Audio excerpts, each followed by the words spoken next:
I want to share with you about the foundation of leadership, which is servanthood. But as a leader who's wanting to emerge up, or if you're helping someone up, what do you look for? What is the foundation in that person's life that you look for? And if I was to ask people what's the foundation of leadership, everyone would respond with character, and you're right, it's the obvious answer. It's character, it's love, that's the foundation. But character is also just the foundation of Christian living, not just leadership. And every one of us should have character and should have love, whether we're leading in a situation or not. So I'm trying to share things that are very specific to what has to do with being a leader, okay, in servanthood, not just character in general, which is a given. And so there's three things I want to draw attention to tonight. The first of those is dependable. By dependable, I mean you can count on the person to get it done. Jesus in the Sermon on the Mount said, let your yes be yes. And when you have a person who says, I'll get that done, and they get it done, their yes is yes.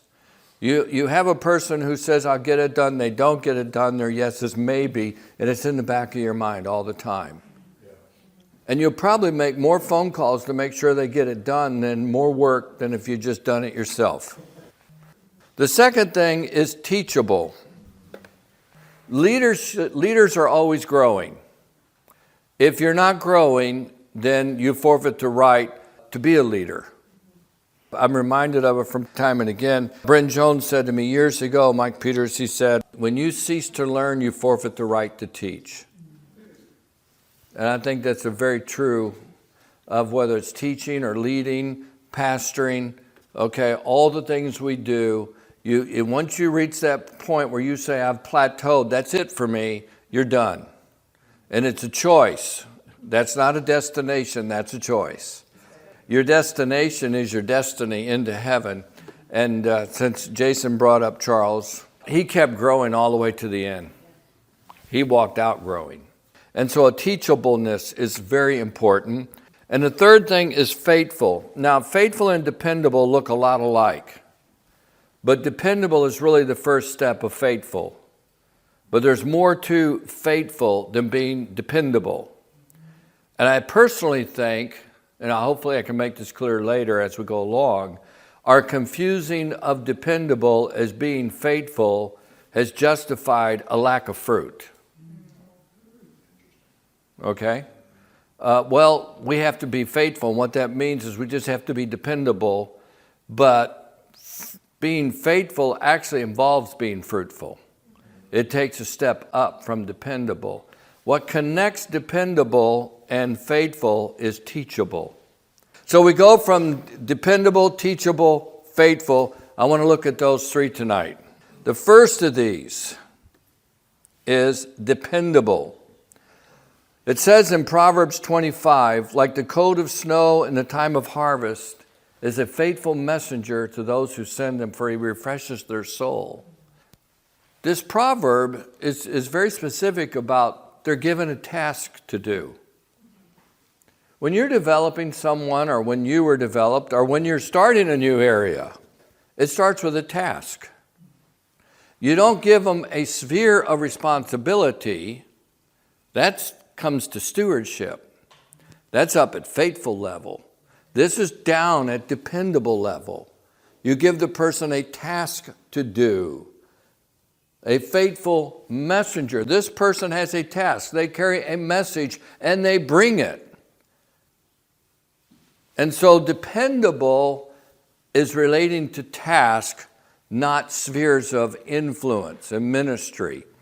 I mention that because sometimes people, they want a sphere. They want, give me something to do. And what they mean is they want to be over something. They want something bigger to do. Okay, I get that. That's wonderful. Great heart. Here's the task. Go do this.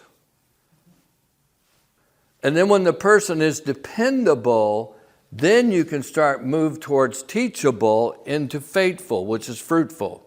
You follow? You start with task. If they don't do the task, don't say in your mind, they'll do more. If we just gave them more responsibility, they would rise to the challenge. There's something in us that thinks contrary to Jesus. You know, he said, faithful with little, given much. Well, if we would give them much, they would do the little things. No, if they don't do the little things, they're not going to do the much things. And little things just start with tasks. Just give them a task to do. And when that person, if they're dependable, they'll get that task done. Now, Jesus demonstrates what it means to do the task. He washes his disciples' feet. That was a task. That's all that was. It was not a calling. There's no gift of foot washing. Sometimes we want to elevate tasks to a calling, thereby we think we're dignifying it. Listen, you can't dignify it any more than Jesus did it. If that isn't enough motivation for you to do it, then I don't know what it's all about. Jesus washed their feet. There's a couple things about this story that I want to draw attention to. It's in John 13. The first one, I'll just read these to you here in John 13, verse 3. This is right before he gets up to wash their feet. It says, Jesus, knowing that the Father had given all things into his hands, and that he had come from God and was going to God, rose from supper, laid aside his garments, took a towel, and girded himself, and then he began to wash their feet. Jesus knew where he came from, where he was going, what God had given him, and who he was. That makes you pretty secure. Now, all the other guys in the room were still competing over who was the greatest. That makes you insecure. Pride is the ugly twins of insecurity. Because the proud person has a deep root of insecurity that they have to protect themselves from something. Interestingly, if you put these stories together in the Gospels, Jesus sent two of his disciples to prepare the room. Whoever these two were, I don't know who they were off the top of my head. I don't even know if they're mentioned by name. It doesn't really matter because they prepared the basin. Jesus didn't have to go get the water basin. They prepared the towel. They had the towel there. They had everything there for someone to do the task of the servant, but they wouldn't do it. Jesus did it. He was secure. A secure person does not have to compete. They can serve. And there's nothing beneath their dignity. They don't pay their dues and then say, well, that's for people who are just coming in. Jesus could have sat there and said, listen, I have been at this my whole life. All right, I have served you guys. And in a few hours, I'm going to die for you. I'm going to just sit here. You can wash my feet. I've paid my dues. He got up and he did it. There's no point where you outgrow the task that serves. No point. Jesus didn't, and the disciple is not above his master. We're not above him. But you have to be secure to know who you are before God and what God has given you, so that taking on the role of the servant who does the menial task doesn't in any way threaten your dignity. That's very important. There's another lesson that's very important in here, and that Jesus served, but he did not become subservient.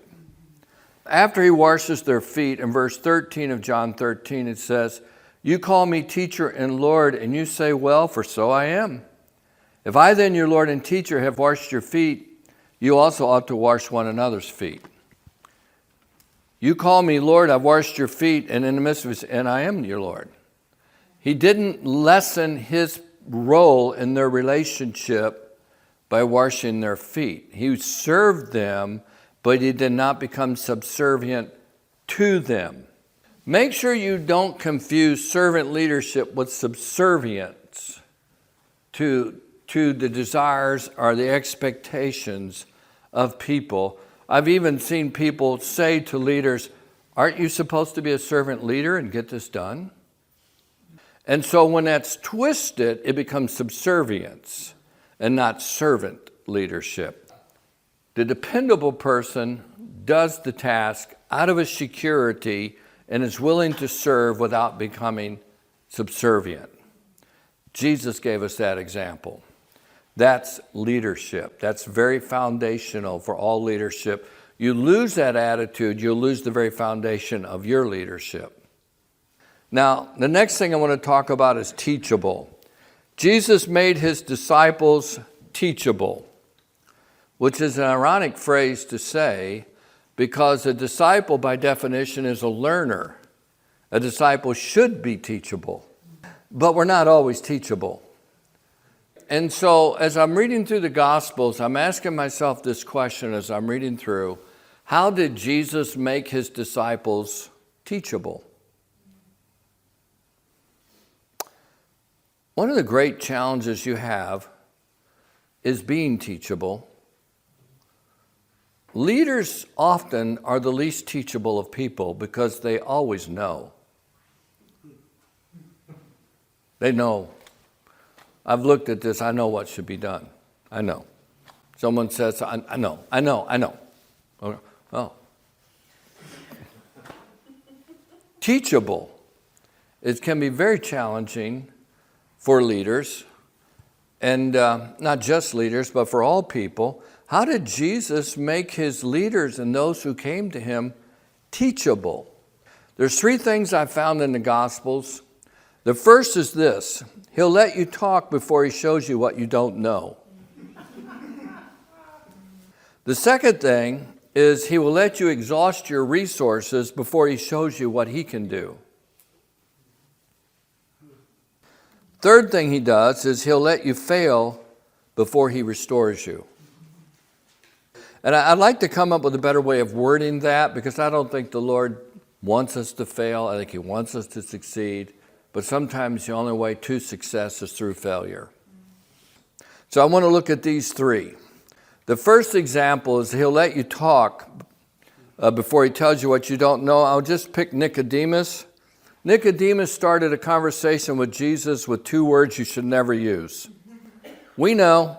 He comes to Jesus, says, Rabbi, we know that you're a teacher come from God, for no one can do the things you do unless God has sent you or is with him. The very next verse, you're all familiar with it, where Jesus says in answer to Nicodemus, some of the answers that Jesus gives do not correspond to what you think the question is. Have you noticed that? Okay. He says to Nicodemus, unless you're born again, you can't even see the kingdom of heaven. Why is he telling him that? You don't know what you think you know. We're at the very beginning of knowledge here, which is you don't know what you don't know, and I'm trying to help you realize you don't know what you don't know so that I can tell you what you need to know. When someone comes saying they know when they don't know, they have to realize they don't know what they think they know. And if you follow this conversation through with Nicodemus, it is a masterpiece, of course, of Jesus taking someone who comes to him, telling him what we know, and then Jesus telling him something that you can't even see. What are you talking about? We know. You're blind. You're not born again. Well, can a man go back into his mother's womb a second time? This is like one of the dumbest questions ever asked in the history of humankind. Okay? He's finally starting to dawn on Nicodemus. I don't know if I know what I'm talking about here. Okay? He's just getting it. And then the conversation goes on, and then Jesus says to him, are you the teacher of Israel and you don't know these things? You see it's like, now Jesus isn't like, it's not a gotcha moment. This is not a presidential debate. Okay? It's not being scored. It's just Jesus trying to help Nicodemus learn that he has to be born again. It's actually leading up to John 3:16. After he talks about Moses being lifting up the serpent, it's leading right into that great verse. But it's all in this context of this conversation with Nicodemus, trying to help him learn. You don't know this? And then he says, well, we speak what we know. And so it kind of leaves there with Nicodemus, where he points him to the story of Moses. And Nicodemus is going to reappear in John's gospel again. Now, this conversation got him going. And so Jesus lets him talk and then tells him what he needs to know. whenever they came to Jesus by telling them what they knew, he didn't put people down. He tried to help them come into the learning process. He tried to make them teachable, to be able to learn. Being teachable, I'm not totally convinced it's natural. I think we're all born opinionated. And I think that we have to learn to be teachable. To learn to be teachable. And one of the ways we learn to be teachable is you don't know what you don't know, and you get around enough, you begin to realize, wow, I didn't know what I thought I knew. The second thing the Lord does is he'll let you exhaust your resources. This is one of my favorite setups. Jesus set Philip up, and then Andrew joined in, so he got in on this setup. This is where the crowds are coming and are following Jesus on the other side of the Sea of Galilee. There's thousands of people coming. And Jesus says to Philip, where shall we buy bread that these may eat? But this he said to test him, for he himself knew what he would do. I think Jesus asked this of Philip because Philip was the bean counter of the group. He was the accountant. And I can prove this from the very next verse. Philip sees the crowd coming, starts doing the math, 200 denarii worth of bread. That's not even enough for these people to have just even a little bit each. These guys, they're people who can just count resources and tell you, you can do this and you can't do that, and this will go this far. And you know, most of them are accountants or something, or some sort of finance officer in a corporation. They're the bean counters who keep all the records straight. Philip was like that. Now, Andrew was not like that. Andrew was the possibility thinker. These two guys are on the opposite end of the personality pole. You got the bean counter and the possibility thinker hanging out together all the time.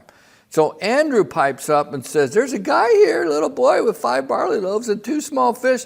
But then when it comes out of his mouth, he realizes how stupid it sounds. We got thousands of people come. I got a kid with 5 loaves of bread and 2 fish. It's like his possibility thinking just got the best of him. He was being optimistic in the face of an overwhelming situation. And he kind of puts that out there, and then, well, what is that among so many? Jesus set them both up. The bean counter and the possibility thinker, he's going to do something bigger than what they could ever imagine. And so it was all intentional for them to realize God cannot be limited to their resources. He's not only not limited to our financial resources, he is not limited to the wonderful dynamics of our personalities.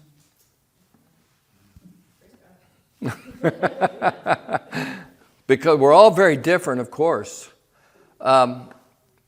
Every one of us is important, and none of us are indispensable. God has a way with the Holy Spirit to put in resources as he chooses. Back to another Charles story. Charles started pastoring when he was 19 years old. All right. And its church started growing, and they were doing good. And Charles' dad was also pastoring. And Charles comes to his dad and starts talking about all the success and all the things and numbers. They're all counting all numbers and all this are going up. Everything's going great. And Charles's dad says, son, stick your finger in that bucket of water there. They had a bucket of water. He says, stick your finger in that bucket of water. He says, pull it out as fast as you can. And he said, you see how fast that water closed in behind you? Charles says, yeah. He goes, that's how long it takes for the Lord to replace you.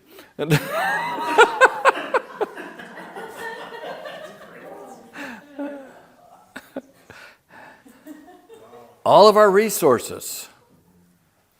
The Lord can use all of us. He chooses to use us. But he has resources way beyond what we can imagine. And we have to trust him. And that's what he's teaching Philip and Andrew. Now, the great part of the story, and truthfully, it's often an overlooked part, is that Jesus broke the bread, he gave it to the disciples distributed it to the people, and when it was over, this is the part that I guess Philip probably liked this part. Jesus said, gather up the fragments that remain. And they gathered up 12 baskets full. They each had a basket full. And it's a great example on faith and frugality. Faith for resources beyond the need, and then with the abundance God provides, be frugal to gather up the fragments. Don't just say, oh, leave it. We'll multiply loaves and fish again next time. Don't worry about it. Okay, it doesn't work that way. God is frugal as well as limitless in his resources. And so he will let you exhaust yours. He'll let you wear yourself out. He'll let you, well, I could go on because I've probably done all the let yous there that you could do. And what will happen is you'll come to the end of yourself and you trust, and then you find it's just an amazing thing that God chooses to use any of us. I'm glad that he does. And whatever contribution any one of us can make, hallelujah. And let's see what God has. Because if he can do the loaves and the fish, he can do whatever he chooses to do. Let's go to the final one. He'll let you fail. Peter is a wonderful example here. Jesus says to him, before the rooster crows twice, you're going to deny me 3 times. But Peter spoke more vehemently, if I have to die with you, I will not deny you. You know the story, of course. What happens is Peter's in the courtyard. Jesus is passing from Pilate's courtyard, it's probably over to Herod's palace. And as he's doing this, there's a young girl that asks Peter, aren't you one of them? And he says, man, I don't know what you're talking about. And immediately while he spoke, the rooster crowed, and then it says, the Lord turned and looked at Peter. And then Peter remembered the word of the Lord and how he had said, before the rooster crows, you'll deny me 3 times. Their eyes connected. When you fail, the lesson you will learn from failure comes from your eyes being connected to the eyes of Jesus, and you see yourself in the eyes of Jesus. Failure without seeing yourself in the eyes of Jesus will not make you teachable. It might make you bitter, critical, angry. It can make you a lot of things. But teachable is probably not one of them. So when I said the Lord lets you fail, I want to qualify that. He lets you fail, and then he wants you to look and see him eye to eye and see yourself. And when you see yourself in the eyes of Jesus, you learn from the failure. Then Peter went out and repented. Failure without seeing yourself in the eyes of Jesus, I don't encourage that at all. That just leads to very hard pain. Someone going through pain without gain, I don't want that. I don't know why anybody would want that. I think some of the hard things we go through are designed to teach us. I want to learn. But you can't learn if you don't see yourself in the eyes of Jesus. You just see the problem. That's all you see. And I've seen people go through similar circumstances. One person comes out of it teachable, getting closer to the Lord. Another person comes out of it hardened. We had one lady in the church who passed, went to be with the Lord, once it was a year or 2 ago. It was Shirley. And I didn't even know this till I did her funeral, that what brought her to faith in Jesus was she lost her daughter. Do you know how many times I've heard the story of people mad at God because they lost a child? I understand the pain, the anger. Okay. In fact, I invited a lady to our Easter service 2 weeks ago who said she's still mad at God because she lost her daughter. Okay, I'd get down on her or anything. She's in pain. But surely, honestly, I didn't know this. It's just so mind-blowing. She lost her daughter to cancer, I believe it was. And when her daughter passed, Shirley wasn't quite a believer yet. She said she had to get right with God, find the Lord, so that where her daughter went, she could see her again. She's looking at this through the eyes of Jesus. And what a great person sitting in our midst. You know that? Some of the stories of the people in this church will blow your mind when you know what they really went through in life, sometimes before they even got here. And Shirley is one of them. And to come to faith on something that would have made someone else hardened. You have the story of Judas and Peter side by side here. One repents, one doesn't. One sees himself in the eyes of Jesus, the other didn't. So the Lord will make us teachable if we will look to him in our failure. And when we lock eyes, we'll see ourselves in a way we've never seen ourselves before. But it will be a freeing experience and not a condemning one. Only the Lord can show you who you really are without condemning and driving you away, but drawing you nearer. If people try to tell you what they say, it just doesn't work. But Jesus, it works. And Peter saw himself. And so he turns and he repents. And so he's in failure, but he's being restored. Now, the Lord then speaks to him. And again, you know the story. It's in John's Gospel. It's after the resurrection. Jesus is with the disciples and Peter's there.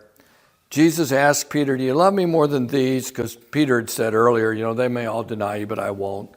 You love me more than these? Peter says, yes, Lord, you know I love you. So then Jesus says to him again, Peter, do you love me? And Peter says, yes, Lord, you know I love you. Jesus asked the third time. You remember he denied 3 times, so he gets the question 3 times. The third time he asked him, said, Simon, son of Jonah, do you love me? Peter was grieved because he said to him the third time, do you love me? And he said to him, Lord, you know all things. You know that I love you. And Jesus said to him, feed my sheep.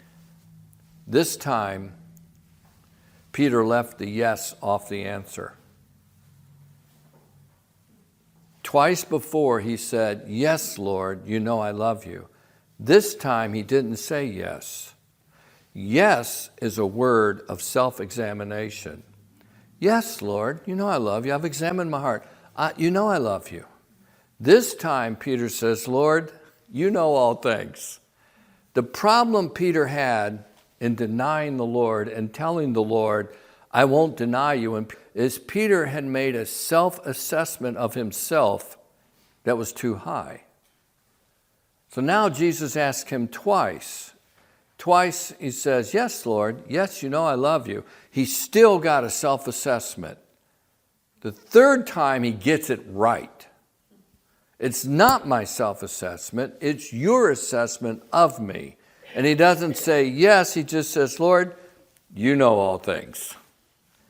Now we're on the right ground. Don't trust your own self-assessment of yourself. Jeremiah the prophet said, the heart is deceitful and desperately wicked. You can convince yourself that everything about you is right in a matter. You have to have the Lord's assessment of you. You have to ask the Lord to make your heart known to you, not to others, but to you. Peter's at that point. And so the Lord then restores him, and he is then brought back. So he uses that failure to strengthen Peter. Peter then strengthens others, and he passes on the lessons, which leads to the faithful part. Paul tells Timothy, the things you've heard from me in the presence of many witnesses, entrust to reliable people who will also be qualified to teach others. So you pass it on, and then it becomes fruitful through faithful people. Peter passed on what he learned, In fact, that often quoted verse, "Be ready to give an answer," was written by the guy who wasn't ready to give an answer. Think about it. He had come back full circle, and now he's passed it on. Paul's telling Timothy, pass on the things that you have been taught. This is faithful. Now, we can talk a lot about faithfulness, which we will in the fall. But being faithful is more than being dependable. Dependable, remember, means to do something. You're carrying out the task. Being faithful means to multiply something. The faithful steward multiplied what was given to him. Paul is telling Timothy, teach faithful people who will teach others. It gets multiplied. Now, if what you're doing isn't being reproduced through others, then we're not making disciples who make disciples. What we're doing is gathering supporters. And that's not enough. A supporter has to become a reproducer. It has to be passed on. And to say being dependable is enough is to validate not being fruitful. It's not enough just to be dependable. We have to multiply what's been given to us by passing it on to others and having them pass it on. So it shouldn't be stopping with you. So you should be thinking about, what am I sharing with my group? What am I sharing with the youth, the kids club, my friends, my family? What am I sharing with them that they're passing on to others? That's the key to fruitfulness, that it doesn't stop with you, that it goes on and it's multiplied. To make disciples that grow in organic relationships, find who's dependable, be there when they're teachable, and then put in as much as you can so it reproduces fruit in their life.